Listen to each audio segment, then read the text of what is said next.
तुझं आहे तुझं पाशी.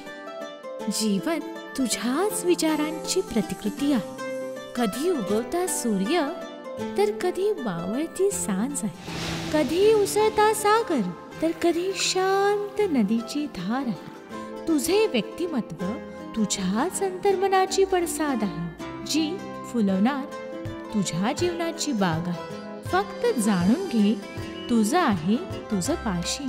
नमस्कार मित्र हो, तुम्हाला कळवण्यास आनंद होत आहे की आजपासून आम्ही एक नवीन सिरियल सुरू करत आहोत.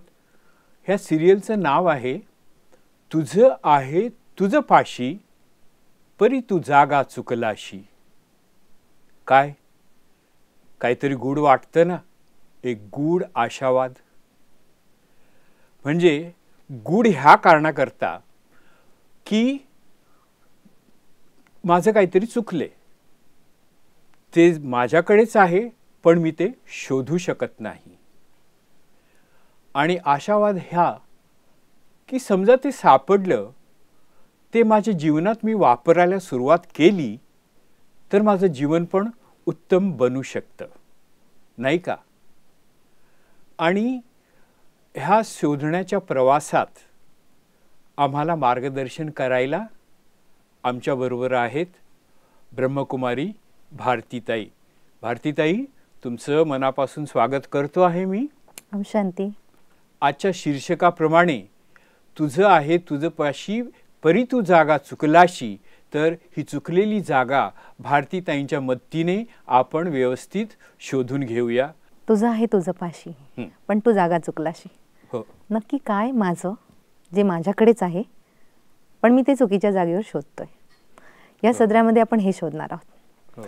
सगळ्यात आधी आपण बघूया की अशी कोणती गोष्ट जी माझ्याचकडे आहे पण तिचा शोध मात्र मी बाहेर घेतोय. हो, आपल्या जीवनाचा प्रवास सुरू होतो. मूल थोडंसं मोठं होतं, पहिलं पाऊल बाहेर टाकतं, शाळेत जायला सुरुवात करतं.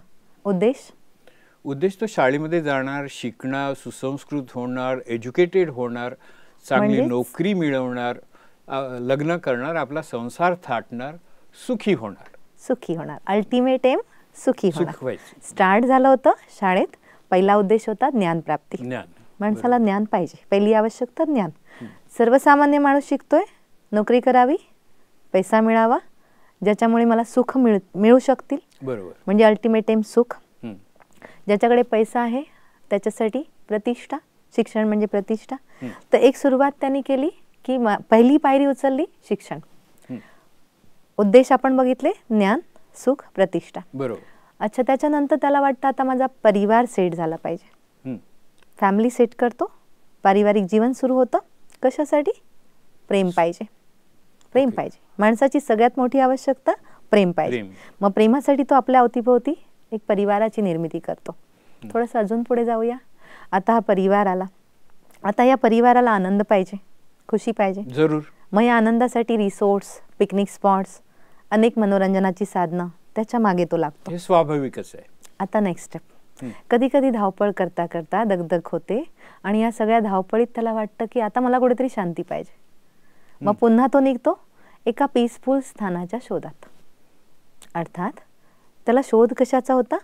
ज्ञान पाहिजे, सुख पाहिजे, प्रेम पाहिजे, शांती पाहिजे, आनंद पाहिजे. हे सगळं त्याला पाहिजे. हे सिद्ध करतं की ह्या सगळ्या त्याच्या बेसिक नीड्स आहेत, मूळ आवश्यकता. त्याच्या प्रत्येक धावपळीच्या मागे ह्याच गोष्टी आहेत, ह्याच प्रेरणा आहेत, ह्या त्याला पाहिजेत. आणि ह्या प्राप्त करण्यासाठी तो धावतोय किंवा तो शोधतोय. पण कुठे? बाहेर. जसं त्यांनी सुरुवातच केली ज्ञान, त्यासाठी पण पुस्तकं, अभ्यासक्रम, IITची अनेक माध्यमं, बाहेरच्या पूर्ण विश्वाचं नॉलेज तो प्राप्त करू इच्छितो. त्याचा शोध तो बाहेर घेतोय. नेक्स्ट, त्याला प्रेम पाहिजे, त्याचा शोध पण त्याच्यासाठी तो माणसांच्या मागे. त्याच्या मनात एकच गणित आहे, प्रेम पाहिजे म्हणजे माणसांना खुश करण्यासाठी तो माणसांच्या मागे. मनुष्य हा सामाजिक प्राणी आहे ना. बरोबर आहे, समाजात राहिलं पाहिजे. पण त्याची अपेक्षा काय की प्रेम मला यांच्याचकडून मिळणार. त्याच्या हे नाही लक्षात येतं ही माझीच आतली क्षमता आहे, प्रेम माझं नैसर्गिक. पण तो ते शोधतोय माणसांमागे. ज्ञान शोधतोय पुस्तकात, प्रेम शोधतोय त्याच्यासाठी माणसांच्या मागे, आनंद पाहिजे विविध साधनांच्या मागे, सुख पाहिजे पैशाच्या मागे, हो. बरोबर. अशा प्रकारे आणि शांती पाहिजे तरी पुन्हा एका स्थानाच्या मागे. म्हणजे या सगळ्या गोष्टी शोधण्यासाठी त्यांनी जो शोध घेतला तो केवळ बाहेर बाहेर बाहेर. आणि मुळात या गोष्टी होत्या स्वतःच्या आत होत्या, म्हणूया आहेत, म्हणूया त्याच्या आत आहेत. या सर्व खजाना ऍक्च्युली त्या माझ्या इनेट क्वालिटीज आहेत. ऍक्च्युली ते माझ्या आतील खजाना आहे, माझाच आहे तो.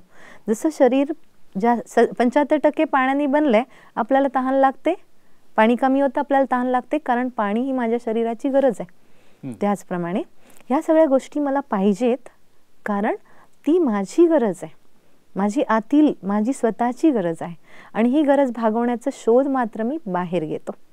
आणि मग या शोधात पुढे काय होतं, खरंच मिळतं का? हा खजाना माझ्या आत, शोधला मी बाहेर. चुकीच्या जागी शोधलं तर मिळणारच कसा काय? मग यासाठी त्याला जायला पाहिजे स्वतःच्या आत. स्वतःच्या आत.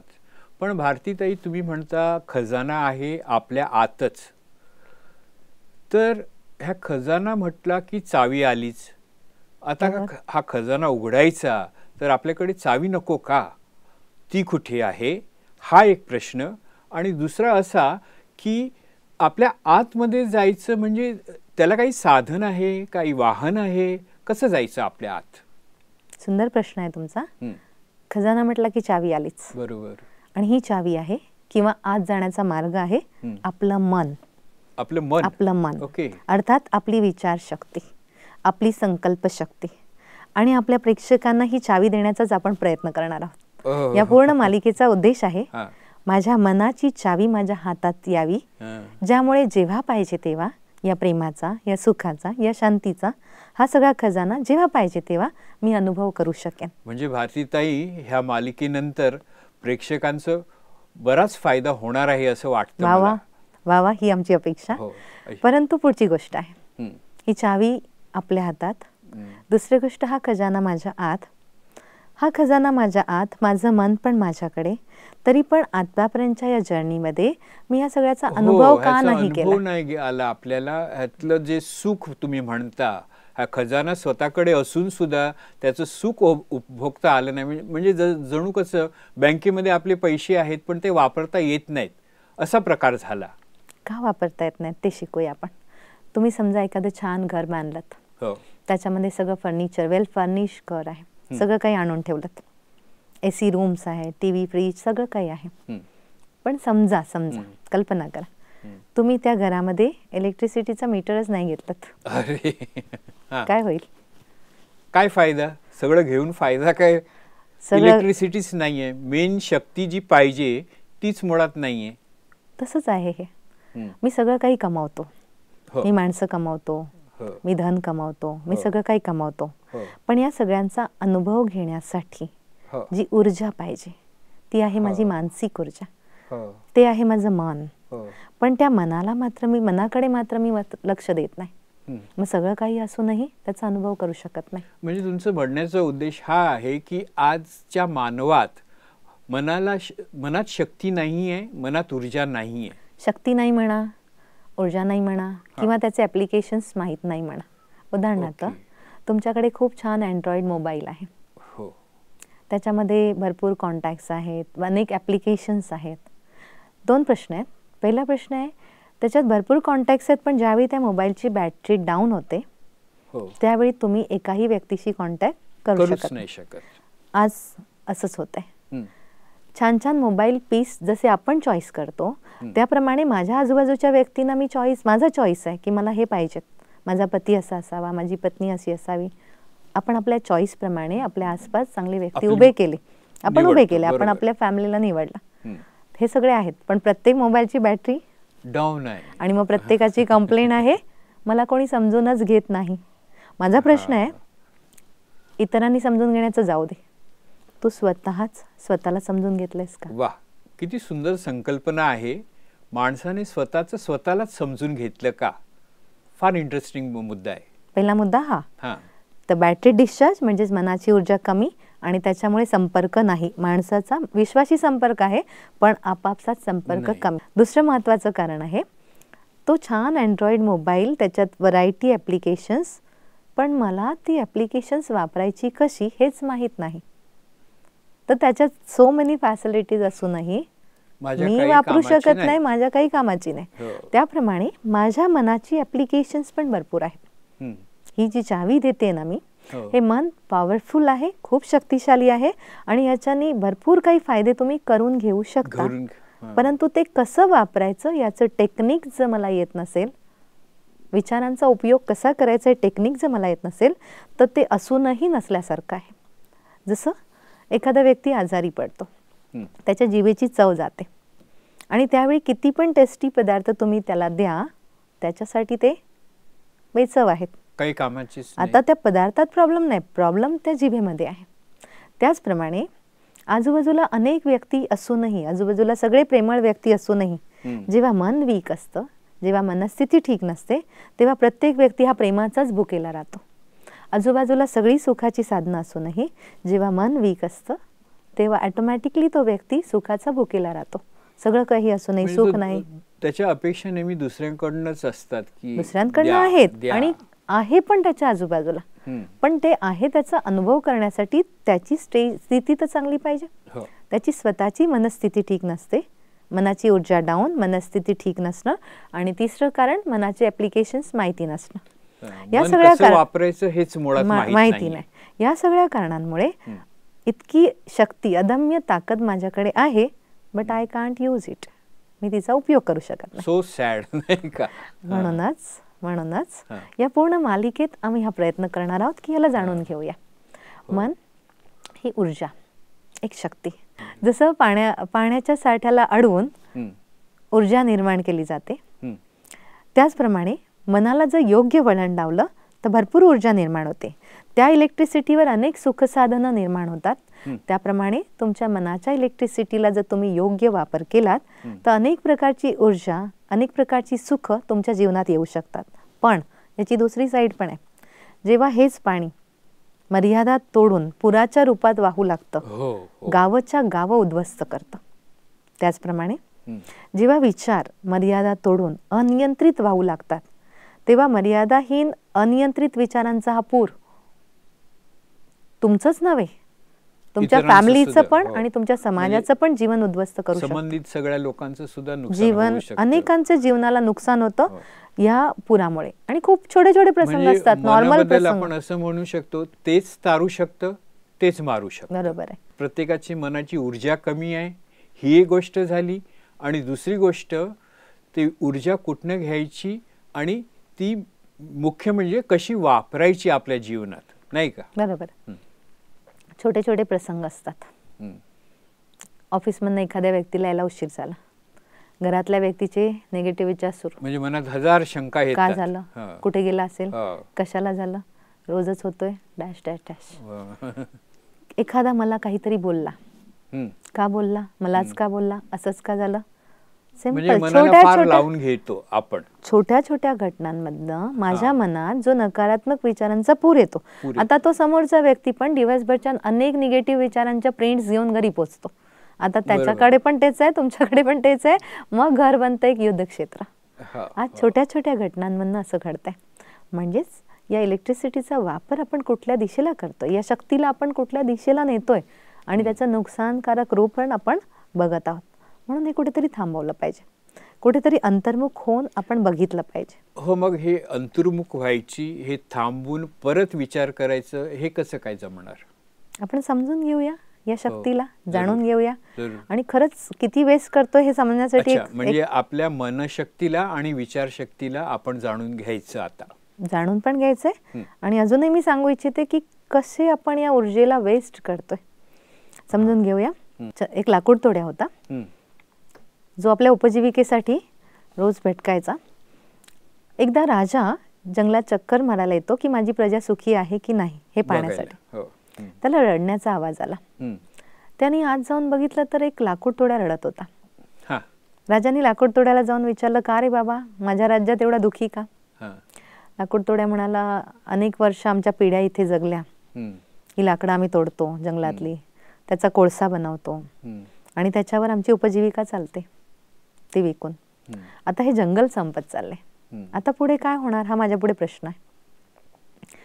राजाला वाटलं याच्यासाठी काहीतरी केलं पाहिजे. राजाने त्याला अख्खं चंदनाचं वन बक्षीस म्हणून देऊन टाकलं. अरे वा. राजा निश्चिंत झाला. हा. राजाला वाटलं याची अनेक पिढ्यांची चिंता मिटली. हा. राजा निघून गेला. हम्म, काही काळानंतर राजा पुन्हा त्या दिशेला येतो हम्म. आणि त्यावेळी पुन्हा रडण्याचा आवाज. राजा म्हणजे- जाऊन बघता तर तो लाकूड तोड्या परत रडत होता. ओके. राजाने त्याला विचारलं आता काय प्रॉब्लेम आहे. हम्म, तो सांगतो की आता हे जंगल पण संपत चाललं. राजाने विचारलं तू काय केलंस. हा. तेच केलं जे पूर्वी करत होतो. तेच केलं ते पूर्वी केलं करत होतो. होतो अर्थात म्हणजे लाकडं जाळली, त्याचा कोळसा बनवला आणि तो चंदनाच्या विकला. लाकडांचा कोळसा बनवला. ओके. राजाने डोक्यावर हात मारला. हा. तिथे पडलेली एक लाकडाचा तुकडा त्याच्या हातात दिला हम्म, आणि त्याला सांगितलेला जाळू नकोस, हम्म, असाच विकोने. हम्म. जेव्हा त्या एवढूशा तुकड्याची भरपूर किंमत त्याच्या हातात आली, तो अजून जोरात रडायला लागला. कारण त्याने एवढं नुकसान चंदनाचा त्याने केवळ कोळसा केला केला होता. होता. आपल्या चंदनासम विचारांचा कोळसा तर करत नाही आहोत ना, हो हो. हे आपण पाहिलं पाहिजे. आज रस्त्याने जाता जाता कुठेतरी पाणी चालू दिसलं, नळ वाहतो, पाणी नळ उघडा आणि पाणी वाहत आहे, आपण काय करू. बंद करतो. इथून कॅम्पसमध्ये फिरता फिरता उगाच कुठे लाईट्स चालू आहेत, आपण काय करू. बंद करतो. लाईट वाचवली पाहिजे आपल्याला कळतं. हम्म. पाणी वाचवलं पाहिजे आपल्याला कळतं. पेट्रोल डिझेल वाचवलं पाहिजे आपल्याला कळतं. पण दिवस रात्र पळणारं हे मन, दिवस रात्र धावणारे हे विचार, त्यांना वाचवलं पाहिजे. कारण ती माझी ऊर्जा आहे हे मला किती कळतं. अच्छा. आणि म्हणूनच होतं काय, मी लहानाचा मोठा होतो, मी करिअर करतो, मी फॅमिली सेट करतो. करता करता हळूहळू माझ्या लक्षात येतं मी कुठेतरी चिडचिडा होत चाललो आहे. हम्म. छोट्या छोट्या गोष्टीत मी डिस्टर्ब होतोय. माझ्या संबंधांमध्ये प्रॉब्लेम यायला लागलेत. कुठेतरी कळत नकळत माझा आवाज वाढायला पण लागलाय. का होतं असं. पुन्हा मी कारण शोधायला जातो. कारण जेव्हा मी शोधतो ना, हा माझ्यात जो चेंज झाला, सुखी खुश नाहीये, आनंदी नाही किंवा काय, आणि जेव्हा मी कारण शोधण्याचा प्रयत्न करतो तेव्हा पुन्हा एक दुसरी चूक करतो. मी कारण पुन्हा बाहेरच शोधतो. मला असं वाटतं की माझ्या जीवनात आलेल्या व्यक्तींमुळे मी असा झालो. हम्म. मला जी माणसं भेटली ना त्यांच्यामुळे मी असा झालो. किंवा कधी कधी मला वाटतं की माझ्या आयुष्यात परिस्थिती खूप खराब आल्या, त्या परिस्थितींमुळे मी असा झालो. पुन्हा एक चूक करतोय. माझ्या लक्षातच येत नाही की मी आतून वीक होत गेलोय. हम्म. याला कारण हे नाहीये, बाह्य कारण नाहीये. माझी बॅटरी डिस्चार्ज झाली याचं कारण मी आज जाऊन शोधलं पाहिजे आणि उपाय पण मी आज जाऊन शोधला पाहिजे. आज वेळोवेळी मी माझ्या घराला मेंटेन करताना तुमचा स्वतःचा बंगलो आहे, तुमचा स्वतःचा बंगलो आहे, काय करतात वेळोवेळी त्याची रंगरंगोटी करायची, रिनोव्हेशन करायचं, आपण करावंच लागतं. वेळोवेळी घराला मेंटेन करतो. अच्छा, माझी गाडी वेळोवेळी तिला मेंटेन करावं लागतं, तिची सर्व्हिसिंग द्यावीच लागते. घराला मेंटेन करतो, गाडीला मेंटेन करतो. अच्छा, या शरीराला पण मी चांगलं मेंटेन करतो. त्याला योग्य वेळी खाणं दिलं पाहिजे, त्याचा फिटनेस, त्याच्यावर पण माझं थोडंफार लक्ष असतं. घर, गाडी, शरीर सगळं मेंटेन करणारा मी या सगळ्या प्राप्ती मला करून देणाऱ्या माझ्या मनाच्या मेंटेनन्सवर किती लक्ष देतो. मेन म्हणजे आमचं मनाचंच मेंटेनन्स होत नाही. कधी पण हा एक नवीन कन्सेप्ट मी ऐकतो आहे.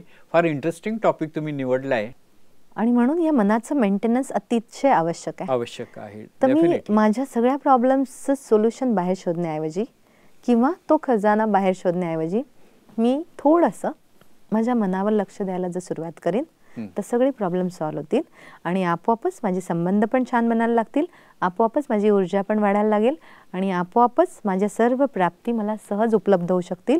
तुमच्या मनात जबरदस्त ताकद आहे. तुमच्या व्यक्तिमत्वाचा आधार, तुमच्या भविष्याचा आधार, तुमच्या प्रत्येक अचिव्हमेंटचा आधार, तुमच्या ध्येयप्राप्ती, तुमचं जीवन, सगळ्याचं फाउंडेशन आहेत तुमचे विचार. आणि या अदम्य ताकद असलेल्या विचाराला आपण हातात घेऊया, त्या विचाराला एक सुंदर वळण लावूया. मग बघा, चंदनासारखे सुगंधित विचार तुमच्या आणि परिवाराच्या जीवनाला सुगंधित बनवतील. त्याची शीतलता, जेव्हा तुमच्या विचारात शीतलता यायला लागेल, त्या विचारांची शीतलता तुमच्या पूर्ण जीवनामध्ये शीतलता आणू शकते आणि त्या चंदनासारख्या किमती विचारांची शक्ती तुमच्या जीवनात संपूर्ण ताकद ओतू शकते. फक्त आवश्यकता आहे जागृत होण्याची, स्वतःबद्दल म्हणजेच स्वतःच्या विचारांबद्दल. आजच्या एपिसोडमध्ये भारतीताईने एवढं सुंदर सांगितलं. पहिली गोष्ट ही, हा अमूल्य खजाना जो आपल्याला सुख, शांती सगळं काही देऊ शकतो तो आपल्यामध्येच आहे आणि ह्या खजानाची चावी आहे मन आणि विचार. मन विचार निर्मित करतं आणि ज्या प्रकारचे विचार निर्मित होतात त्या प्रकारे आपलं आयुष्य घडत जातं. तेव्हा जसं आपण पाणी जपून वापरतो, आग जपून वापरतो, त्याचप्रमाणे म्हणजे ह्याचे चांगले परिणाम पण होऊ शकतात, दुष्परिणाम पण होऊ शकतात. त्याचप्रमाणे मनाचे आहे. आपण मनाच्या बाबतीत फार सावध असलं पाहिजे. आपले विचार कुठल्या दिशेला जातात हे सगळं आपण लक्षात ठेवलं पाहिजे आणि ह्या विचारांचा उपयोग करून, ह्या मनाचा उपयोग करून आपण आपलं आयुष्य फार चांगल्या पद्धतीने जगू शकतो, अशी आशा, असा दिलासा भारतीताईंनी दिलेला आहे. धन्यवाद.